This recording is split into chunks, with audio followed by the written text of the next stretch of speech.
Merhaba arkadaşlar, kanalımıza hoş geldiniz. Bugün sizler için iki harika oyuncumuz Can Yaman ve Demet Özdemir'den yepyeni ve güzel karelerini sizler için hazırladık.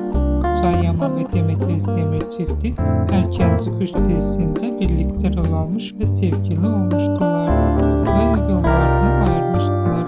Biz de sizler için Can Yaman ve Demet Özdemir'den güzel ve romantik karelerini hazırladık.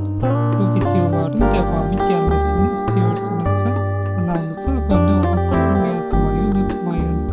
Herkese teşekkür ederiz.